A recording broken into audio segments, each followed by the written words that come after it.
Assalamu alaikum warahmatullahi wabarakatuh. Okay, today we have a new lesson that is pronoun. देखिए pronouns किसे कहते हैं pronoun, इसकी क्या डेफिनेशन है और क्या क्या इस्तेमाल होते हैं, ये आप लोगों ने नहीं पढ़ा था, ये लेसन रह रहा था। सोचा आपको ये बता दिया जाए, पढ़ा दिया जाए, ताकि चीज़ें मजीद क्लियर हो जाए। सबसे पहले ज़रूरत ये है प्रोनाउन को समझने से पहले कि आप नाउन समझिए किसे कहते हैं। नाउन किसे कहते हैं जी?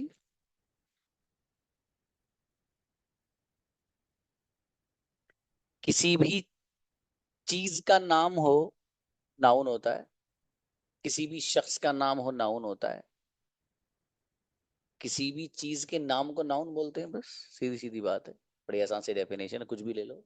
अब आप अच्छा और आसान डेफिनेशन बता दूं, जितनी चीज आपके सामने आपको नजर आ रही सब नाउन से, देख लो, ऊपर नीचे आगे पीछे सब देख लो, सब नाउन से। तो नाउन का मतलब होता है किसी भी चीज का जो नाम है वो नाउन होता है। फॉर एग्जाम्पल, फॉर एग्जाम्पल जी, इसमें एक वर्ड है, जैसे फॉर एग्जाम्पल आयजा। आयजा एक ऐसा लफ्ज है, ऐसा एक वर्ड है जो किसी का नाम है। फॉर एग्जाम्पल एक बच्ची का नाम है जो हमारी क्लास में है, छोटी सी, अच्छी परफॉर्मेंस है बच्ची की। तो ये जो वर्ड है आयजा, ये नाउन है। सवाल ये हुआ कि ये नाउन क्यों है? जवाब ये है कि भाई साहब ये किसी बंदी का नाम है इसलिए नाउन है। और जो लफ्ज किसी का नाम होता है उसी को नाउन बोलते हैं, इसलिए आयजा क्या है? नाउन है। ये आपको पहले से पता है, इसको एक्सप्लेन करने की जरूरत नहीं है। अब देखिए प्रोनाउन किसे कहते हैं, ये है असल बात। नाउन तो चलो क्लियर है, प्रोनाउन किसे कहते हैं? जो लफ्ज नाउन की जगह इस्तेमाल हो प्रोनाउन है। जो लफ्ज नाउन की जगह पे इस्तेमाल होता है दैट इज प्रोनाउन। ये नाउन के बदले जिसे कहते हैं वो प्रोनाउन होता है। जैसे दावत थी हुमैरा की, हुमैरा का कोई भाई है फॉर एग्जाम्पल, उसका नाम है शान। तो दावत है हुमैरा की, हुमैरा ने अपनी जगह शान को भेज दिया। तो ये जो शान को अपनी जगह भेजा यही शान प्रोनाउन है। ये वैसे ही समझाया मैंने। तो प्रोनाउन किसे कहते हैं कि जो नाउन की जगह आता है। कैसे? एग्जाम्पल से समझ लीजिए। यहाँ पर ये आयजा एक बच्ची का नाम है, लड़की है। मुझे ये कहना है आयजा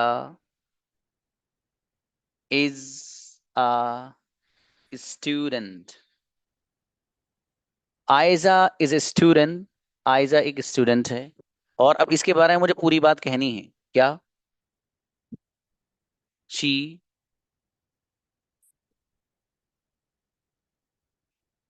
स्पीक्स इंग्लिश। मैंने कहा Aiza is a student, Aayza एक स्टूडेंट है। शी, यहां पर शी क्या है? That is pronoun. क्यों?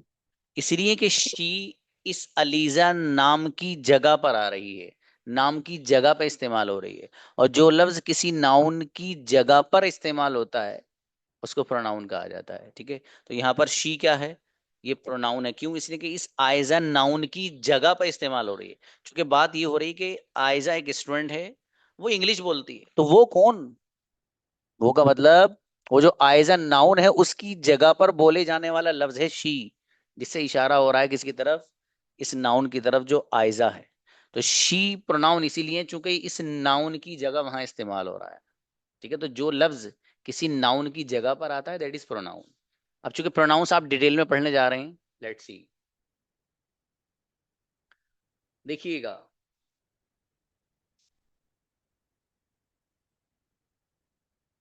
ये सारे प्रोनाउंस वो जो आपके पढ़े हुए हैं, I, we, you, they, he, she, it, बताया ना पहले। आई का मतलब है मैं, वी का मतलब है हम, मतलब मेरे साथ कोई और खड़ा हो तो हम वी हो गए। यू का मतलब है आप।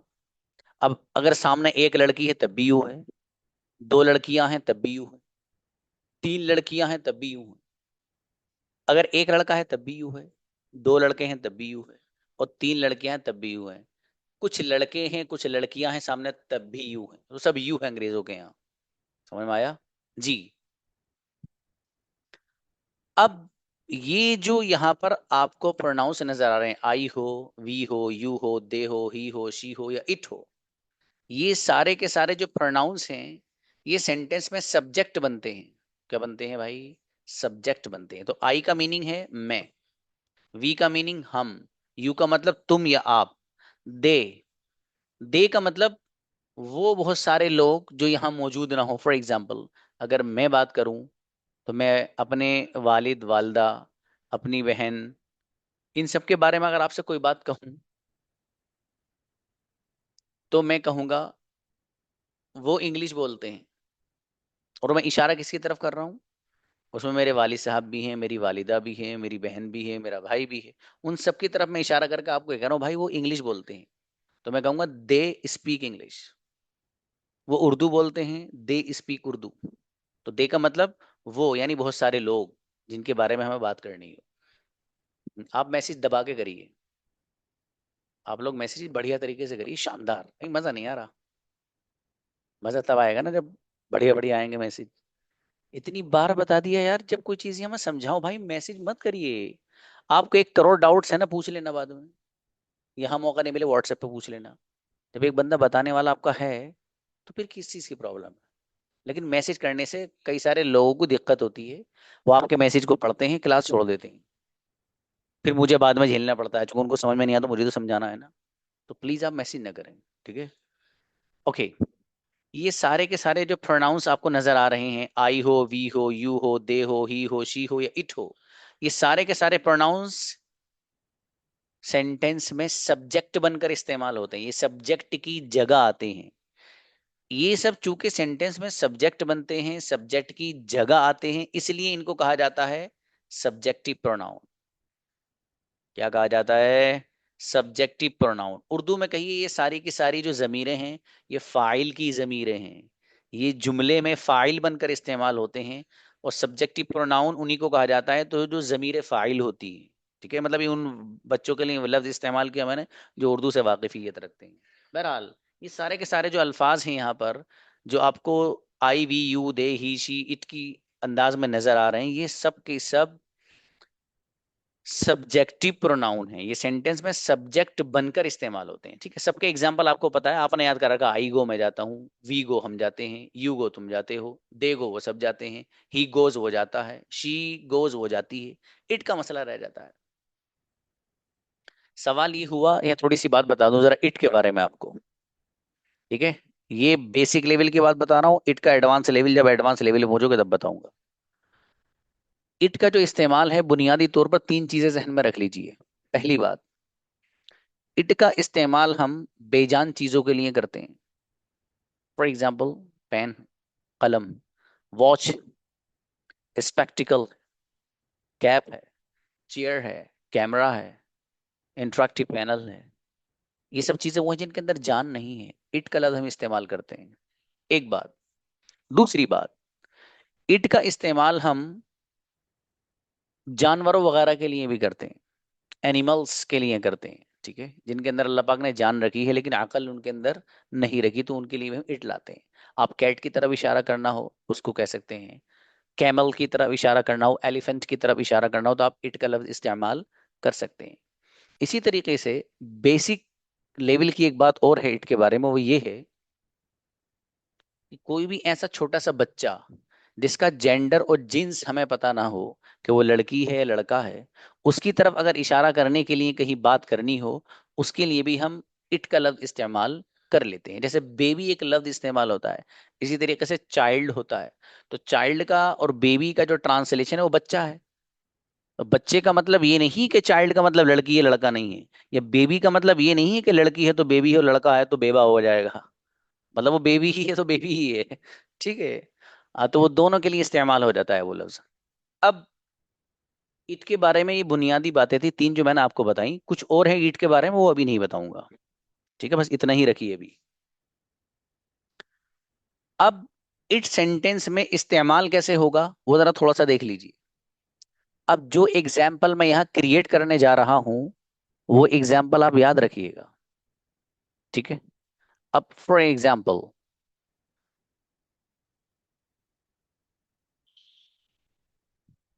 हुमेरा मार्केट से एक लैपटॉप लेकर आई। अब हुमेरा जो मार्केट से लैपटॉप लेकर आई हैं, तो मुझे मेरे भी इल्म में था कि वो बच्ची लैपटॉप लेकर आई है। अब हुमेरा से मेरी बात होती, मैं पूछा, मैंने कहा बाबू जो लैपटॉप आप लाए थे उसके बारे में आपने कुछ मुझे बताया बताया नहीं। बोले सर क्या पूछना चाहते हैं आप? या गुड़िया मैं पूछना ये चाहता हूँ कि उसका बताइए थोड़ा सा चलबल कैसा रहा है, वो सही भी चल रहा है कुछ गड़बड़ कर रहा है? तो अब हुमेरा मुझे जवाब देती, सर आप लैपटॉप के बारे में पूछ रहे हैं, अरे sir it works amazing, it works fantastic, it works well. देखिएगा, इट वर्क्स वेल, वो अच्छा चलता है। तो ये जो इट है, यहाँ पर जो इट का वर्ड यूज हो रहा है ना, ये इट, इस इट का मतलब, ओके सॉरी,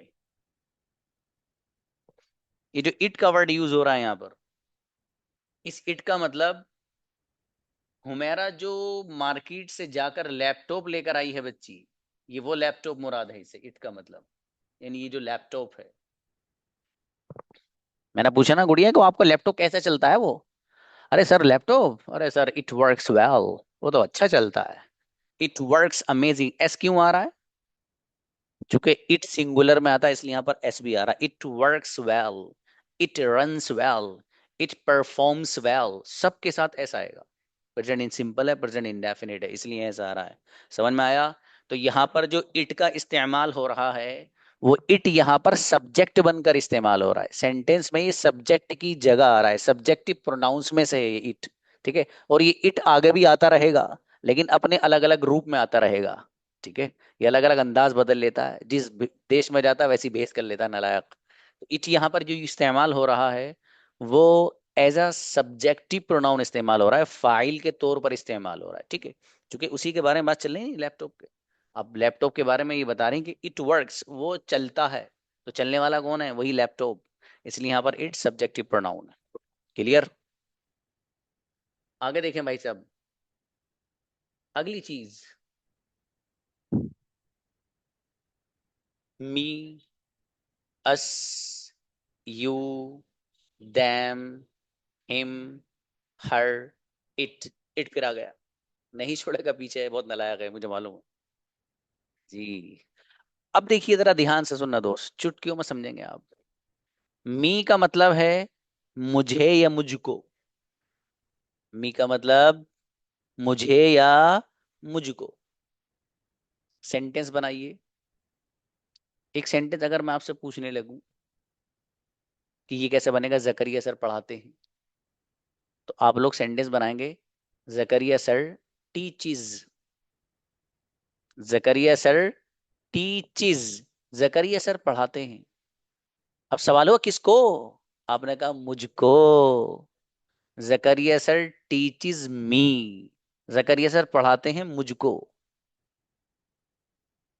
अब मैं ये कहने लगूं कि आपके वालिद इज्जत करते हैं, तो आपके वालिद मोहतरम इज्जत करते हैं, इस इतने की अंग्रेजी बनेगी your father respects, your father respects, आपके फादर इज्जत करते हैं। सवाल हुआ किसकी? भाई मेरी। तो my father, sorry your father respects me, आपके फादर इज्जत करते हैं, एहतराम करते हैं किसका? मी, मेरा। या वो इज्जत देते हैं किसको? मी, मुझे या मुझको। समझ में आया? तो मी को इस तरीके से इस्तेमाल हम अपने सेंटेंस में करते हैं।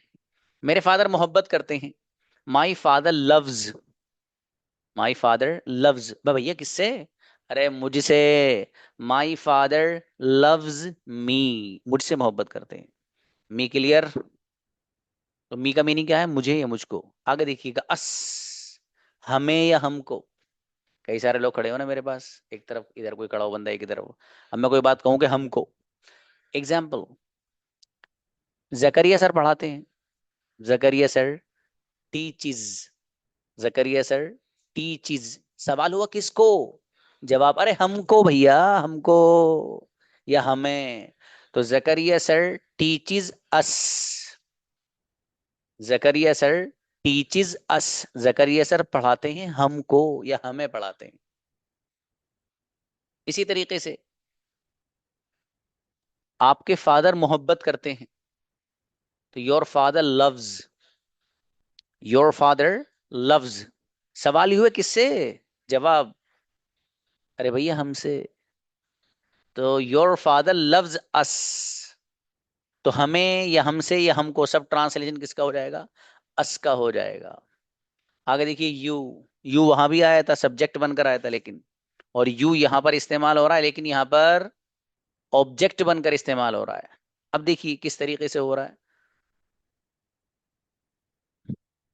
मैं मोहब्बत करता हूं, फॉर एग्जाम्पल, इसको लफ्ज को हटाइए, चलिए। मैं एहतराम करता हूं, तो मैं एहतराम करता हूं या इज्जत करता हूं, तो आई रेस्पेक्ट, भाई किसकी, अरे आपकी भाई साहब, आई रेस्पेक्ट यू।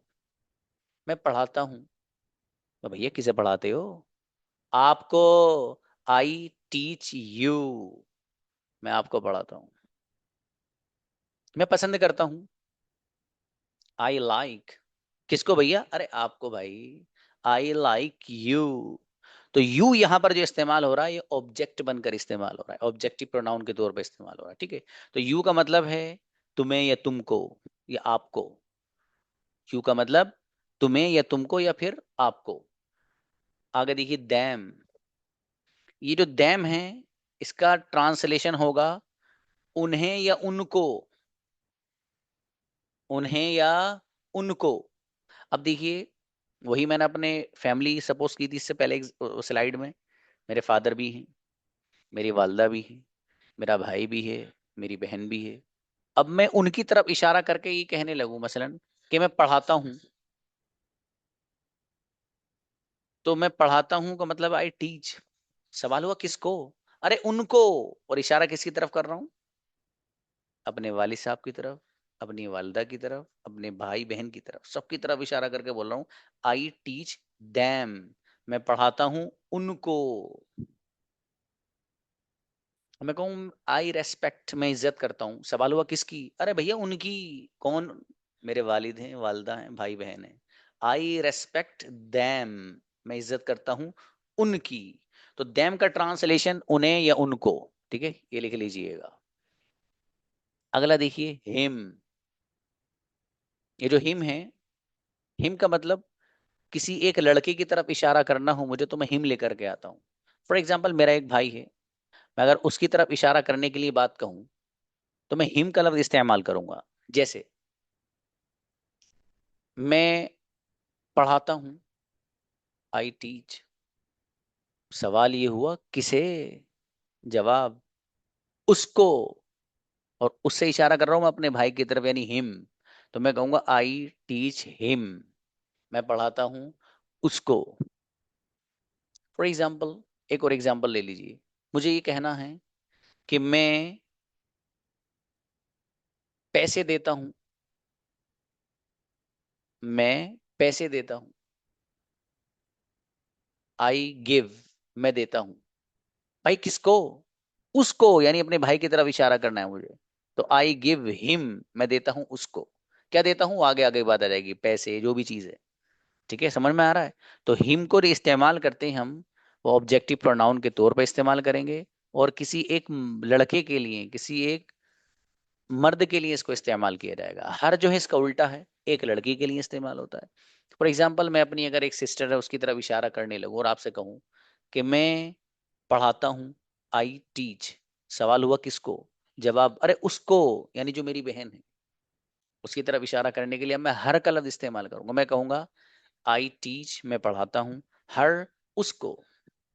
इसी तरीके से मैं देता हूं, आई गिव, सवाल ये हुआ किसको, जवाब ये मिला उसको, यानी वो जो मेरी बहन है एक, तो आई गिव हर, मैं देता हूं उसको, क्या चीज देता हूं, पैसे देता हूं, किताब देता हूँ, वो आगे अगली बात। तो हिम जो लाएंगे आप, वो किसी एक लड़के के लिए लाएंगे, और हर जो लाएंगे वो किसी एक लड़की के लिए लेकर के आएंगे। क्लियर, इट फिर आ गया नालायक, ये नहीं छोड़ेगा। इट। ये जो इट है, वही वाला एग्जाम्पल जो मैंने अभी आपको बताया था, वो जहन में रखना है। उस एग्जाम्पल से पहले छोटी सी बात, ये एक जुमला समझ लो, ये सारे के सारे जो प्रोनाउंस आपको नजर आ रहे हैं ना, me, us, you, them, him, her, it, ये सारे के सारे जो प्रोनाउंस हैं, ये सेंटेंस में ऑब्जेक्ट बनते हैं, मफरूल बनते हैं, सेंटेंस में ऑब्जेक्ट की जगह पर आते हैं, यूं कह लो। इसीलिए इन सबको ऑब्जेक्टिव प्रोनाउन कहा जाता है। क्या कहा जाता है? ऑब्जेक्टिव। तो ऑब्जेक्टिव प्रोनाउन इन सबको इसीलिए कहा जाता है क्योंकि ये सेंटेंस में ऑब्जेक्ट बनते हैं, ये कह लो, या सेंटेंस में ऑब्जेक्ट की जगह आते हैं, मफरूल बनते हैं। ठीक है, इसलिए इनको क्या कहा जाता है? ऑब्जेक्टिव प्रोनाउंस कहा जाता है। जी। अब इट के बारे में बात चल रही है। इट का एग्जाम्पल ऐसा लाना है जहां पर it as an objective pronoun इस्तेमाल हो रहा हो, मफरूल के तौर पे, ऑब्जेक्ट के तौर पे इस्तेमाल हो रहा हो। वही सेम मिसाल हुमैरा वाली। हुमैरा लैपटॉप लेकर आई हैं।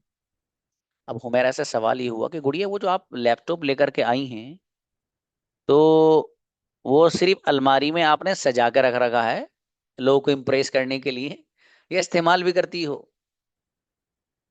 तो अब मैंने जो हुमैरा से पूछा, अब हुमैरा ने सुना, अरे सर ये मुझसे लैपटॉप के बारे में पूछ रहे हैं कि मैं इस्तेमाल करती हूँ नहीं करती हूँ। तो हुमैरा मुझसे कह रही, no sir, I use it, I use it, मैं इस्तेमाल करती हूँ उसको। और इट से इशारा किसकी तरफ है? वही लैपटॉप जो हुमैरा खरीद करके लेके आई। तो यहाँ पर जो इट का इस्तेमाल हो रहा है, वो ऑब्जेक्ट के तौर पे हो रहा है, ये सेंटेंस में ऑब्जेक्ट बन के आ रहा है। समझ में आ रहा है? इसी तरीके से किसी मजलिस में, कोई मजलिस सजी हुई थी, उस मजलिस में कई सारे लोग थे, उसमें सफ़ी अहमद भी थे, शान भी थे, अकील भी थे, कई सारे लोग बैठे थे। अब वहां बिरयानी का जिक्र छिड़ बैठा। जब वहां बिरयानी का जिक्र हुआ, तो बिरयानी के जिक्र होते ही ये सफ़ी अहमद कहने लगे, अरे सर, बिरयानी की बात कर रहे हो आप? I love it, I love it, मैं बिरयानी बेपना चाहता हूँ, या मैं बिरयानी बहुत पसंद करता हूँ। लव का मतलब मैं इसलिए यूज कर रहा हूँ यहाँ पर, चूंकि जब ज्यादा चाहता है तो लव बोलता है आदमी। आई लव इट, सर मैं, मुझे बहुत पसंद है बिरयानी। तो आई लव, मैं पसंद करता हूँ, इट, उसको, यानी वो जो जिक्र चल रहा है बिरयानी का, तो इट यहाँ पर जो यूज हो रहा है वो भी ऑब्जेक्टिव प्रोनाउन के तौर पे इस्तेमाल हो रहा है। समझ में आ रहा है? तो इस तरीके से इट का भी एग्जाम्पल आप बना सकते हैं कि जहां पर इट ऑब्जेक्ट बनकर इस्तेमाल होगा, सेंटेंस में मफरूल बनकर इस्तेमाल होगा। Clear? Subjective pronoun clear, objective pronoun clear. अब बहुत मजे की चीज आ रही है, आगे देखिएगा। गजब। समझना लेकिन अच्छे से, सोना मत।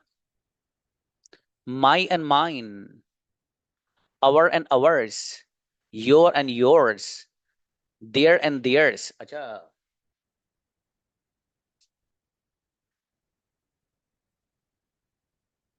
जी।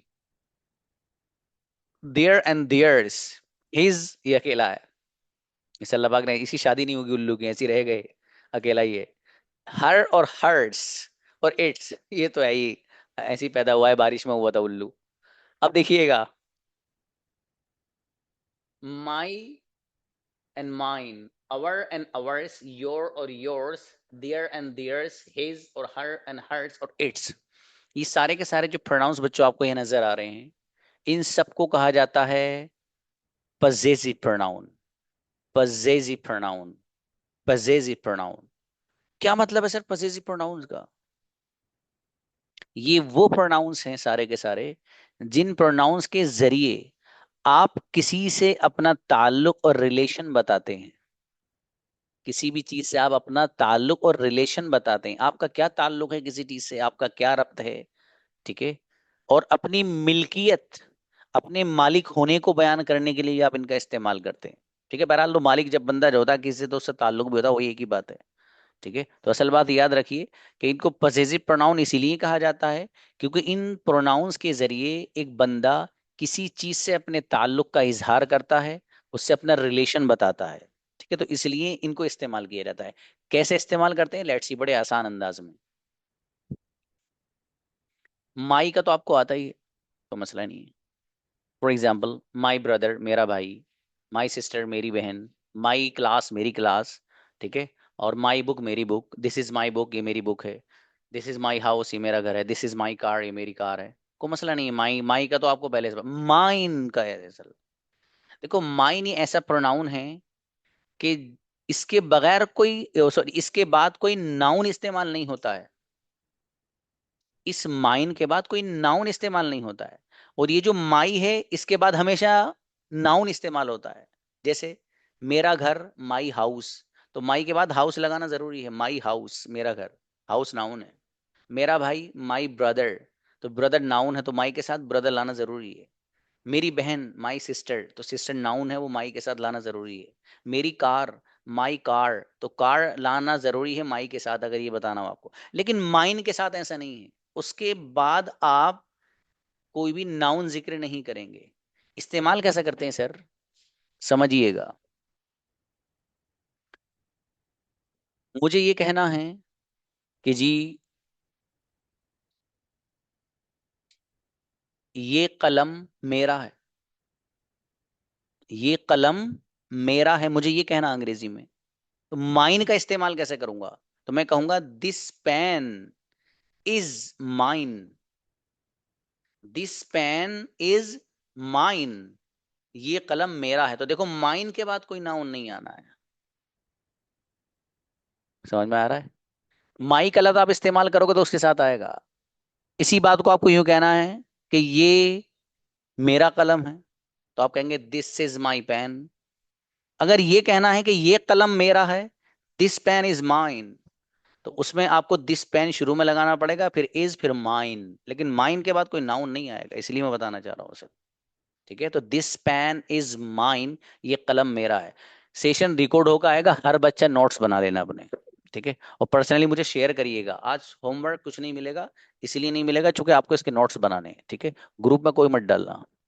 नोट्स बना के, बहुत से बच्चे बड़े खूबसूरत अंदाज में नोट्स बनाते हैं, मतलब मेहनत करते हैं वो, ये देखते हैं कि मुझे अच्छे अंदाज में किस तरह बना सकता हूँ।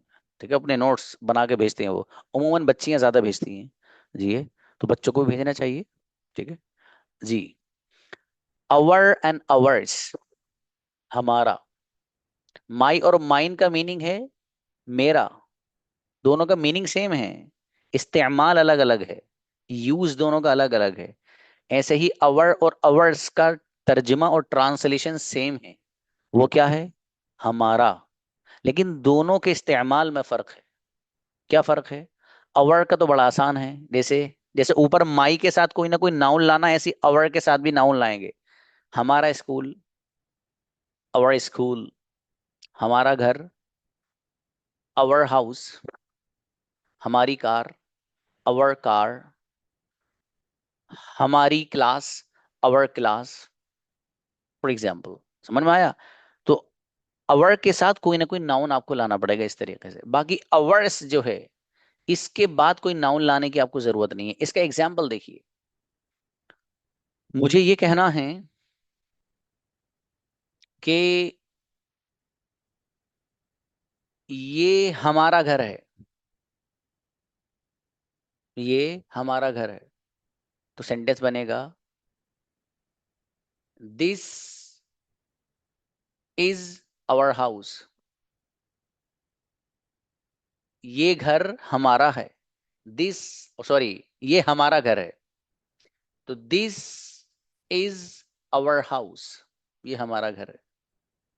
और अगर मुझे ये कहना है ये घर हमारा है और अवर्स का मैं इस्तेमाल करूंगा, तो मैं कहूंगा दिस हाउस इज अवर्स, ये घर हमारा है। फर्क है इस्तेमाल में दोनों में, बाकी मीनिंग तकरीबन सेम ही होते हैं। तकरीबन नहीं, सॉरी, मीनिंग तो सेम ही होते हैं, इस्तेमाल में फर्क है बस, बाकी कुछ नहीं है। इसमें उलझना भी नहीं है, गाड़ी क्या आ गया, कुछ भी नहीं है। एक बात कहने के दो तरीके हो सकते हैं, एक ही बात है, दोनों कंक्लूजन तो सेम ही है। भाई आप ये कहिए कि ये घर हमारा है, या ये हमारा घर है, बात तो एक ही है। बस कहने के दो तरीके हैं, लेकिन दोनों तरीके आने चाहिए हमें, बस सीधी सीधी बात है। और उस अंदाज को जिस तरह से बोला जाता है जिस लैंग्वेज में, वो आना जरूरी है। तो मुझे अगर ये कहना हो कि ये हमारा घर है, तो अवर का लफ्ज इस्तेमाल करेंगे, जैसे दिस इज अवर हाउस। ये हमारा घर है, और मुझे ये कहना है कि ये घर हमारा है, तो मैं कहूंगा this house is ours. Clear? आगे देखिए, योर एंड योर्स। तो योर एंड योर्स का मतलब है तुम्हारा या आपका। इसे भी ताल्लुक बताते हैं आप, जैसे योर ब्रदर आपका भाई, योर सिस्टर आपकी बहन, योर हाउस आपका घर। ठीक है, अब घर की मिसाल ले लीजिए बस। यहां पर भी योर के साथ कोई ना कोई नाउन लाएंगे और योर्स के साथ नहीं लाएंगे। एग्जाम्पल, ये कलम, ये आपका कलम है। इस कलम के बारे में बात चलिए, मैं कह रहा हूँ ये आपका कलम है, तो मैं कहूंगा this is your pen. This is your pen. ये आपका कलम है। ये आपका घर है। This is your house. मुझे ये कहना है कि ये कलम आपका है। This pen is yours. This pen is yours. ये कलम आपका है। ये घर आपका है। This house is yours. This house is yours. ये घर आपका है। इस तरीके से इस्तेमाल करना, कुछ भी नहीं है, आसान है। देयर एंड देयर्स, उनका, उनका। जैसे इससे इशारा मेरे जो घर की फैमिली उसकी तरफ भी कर रहा हूं, मेरे वालिद वालदा, मेरे भाई बहन। ठीक है, अब मैं ये कह रहा हूं फॉर एग्जाम्पल आपसे, उनकी कार, देयर कार। उनका घर, देयर हाउस। उनका गार्डन, देयर गार्डन। उनका कमरा, देयर रूम। अब मैं उनके बारे में अगर बात करूं, तो मैं अब आपसे कह रहा हूं क्या, मैं ये कह रहा हूं आपसे इसी एक कलम के बारे में। ये कलम है जो बहुत कीमती है, सोने जवाहरात और जो दुनिया की कीमती चीजें हैं सारी इसमें लदी हुई हैं। तभी तो एक चीज इतने सारे लोग ही होगी, वरना इसकी क्या होगा, इतने लोग ही होगी ये। इसमें मतलब बहुत महंगी चीज है। फॉर एग्जाम्पल सपोज करिए ऐसी, तभी तो इतने सारे लोग इस चीज के मालिक हैं। अब मुझे ये कहना है इस कलम के बारे में। बात चल रही है देयर और देयर्स की तरह, ध्यान रखना और जहन में वही रखो जो मेरे वालिदैन है, मेरी फैमिली है। अब मैं इशारा कर रहा हूँ आपसे, मैं कह रहा हूँ भाई ये उनका कलम है। ये उनका कलम है, तो मैं कहूंगा this is their pen. This is their pen. ये उनका कलम है। और अगर मुझे ये कहना है कि ये कलम उनका है, तो मैं कहूंगा this pen is theirs. This pen is theirs. ये कलम उनका है। अब देखिए, यहाँ देयर और देयर्स में एक चीज और थोड़ी सी बता दूं, जो आप अवर और अवर्स में भी लगा सकते हो, योर और योर्स में भी लगा सकते हो। वो क्या है, मेरे हाथ में अगर कई सारे कलम हो जाएं, ठीक है, एक कलम ये है सपोज करिए, इसके अलावा एक दो कलम और हों, तो ये बहुत सारे कलम हो गए। अब मैं आपसे ये कह रहा हूं कि ये उनके कलम हैं। ये उनके कलम हैं, तो मैं कहूंगा these are their pens. These are their pens. ये उनके कलम हैं। और अगर मुझे यूं कहना हो इसी बात को कि ये कलम जो बहुत सारे हैं उनके हैं, तो these pens are theirs. These pens are theirs. तो बहुत सारे कलम की तरफ अगर इशारा करना हो और मुझे उनकी तरफ उसका ताल्लुक बताना हो, तो उसको हम इस अंदाज से लाते हैं जैसे मैंने अभी आपको बताया एग्जाम्पल से। इज, वही मेरा एक जो भाई है, हिज से मुझे इशारा करना अपने भाई की तरफ। अब मैं ये कह रहा हूं आपसे, बड़ा आसान है ये। उसका नाम अहमद है। His name is Ahmed. उसका घर अच्छा है। His house is beautiful. उसके अखलाक अच्छे हैं। His manners are good.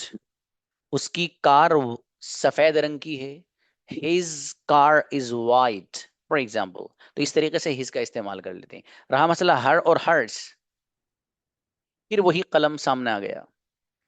अब मुझे लड़की की तरफ इशारा करना है, कोई एक, फॉर एग्जाम्पल मेरी सिस्टर है, उसकी तरफ इशारा करो, मैं कहूं कि ये उसका कलम है, तो मैं कहूंगा this is her pen. This is her pen. ये उसका कलम है। और अगर मुझे ये कहना हो कि ये कलम उसका है तो मैं कहूंगा this pen is hers, this pen is hers. इस तरीके से इस्तेमाल कर सकते हैं। इट, अब यहाँ पर इट्स आया है, यहाँ पर क्या आया है, इट्स। देखिए यहाँ एक चीज जरा गौर करिएगा, अगर आई टी इसके बाद अपोस्ट्रोफी का निशान आए जो उल्टा पेश होता है, इस तरह का अगर निशान आएगा तो वो इट इज की शॉर्ट फॉर्म होगी इट्स। जैसे डू नॉट को आपने पढ़ा था ना डोंट, डज नॉट को आपने पढ़ा था डजंट, ऐसी इट इज को शॉर्ट में पढ़ा जाता है इट्स, और ये भी इट्स ही है। तो दोनों में क्या फर्क है? फर्क ये है कि अगर बीच में जैसे आई टी फिर उसके बाद अपोस्ट्रोफी हो फिर एस हो, तो अगर इस तरह लिखा हुआ हो तो मतलब ये है कि ये असल में इट इज है। और अगर ऐसा लिखा हुआ हो जैसे यहाँ पर है इट्स, तो फिर पता चलेगा कि ये पजेसिव प्रोनाउन है भाई साहब।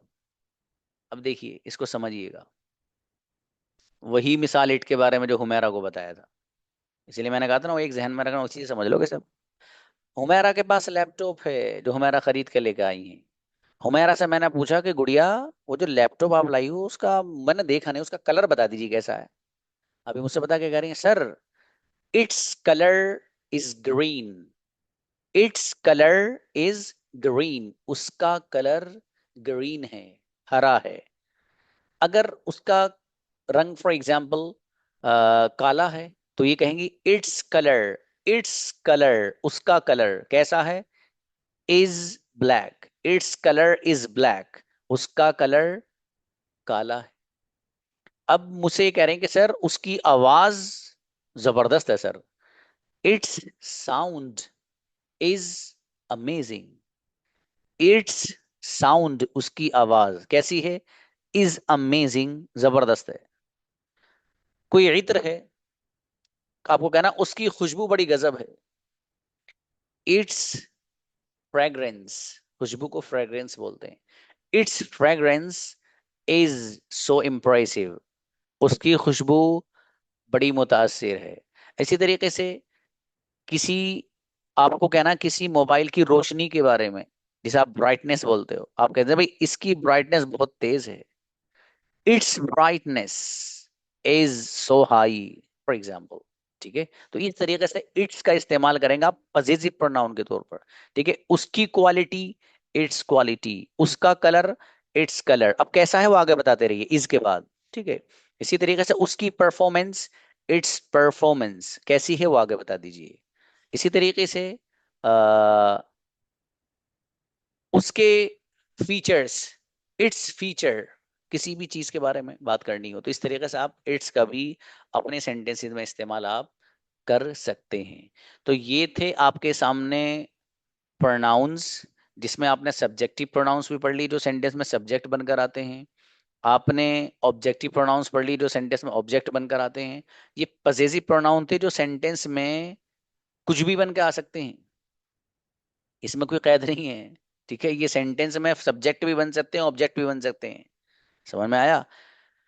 बस इतना जानना जरूरी है इनके बारे में कि ये जो प्रोनाउंस हैं ये सेंटेंस में जब इस्तेमाल होंगे या कहीं पर भी तो वहां पर ताल्लुक को बताने के लिए, किसी चीज से रिलेशन और रब्त को बयान करने के लिए, उससे आपका क्या ताल्लुक है और आपका क्या मेल है उससे, उसको अगर बयान करना हो तो फिर इनको लेकर के आते हैं। फिनिश।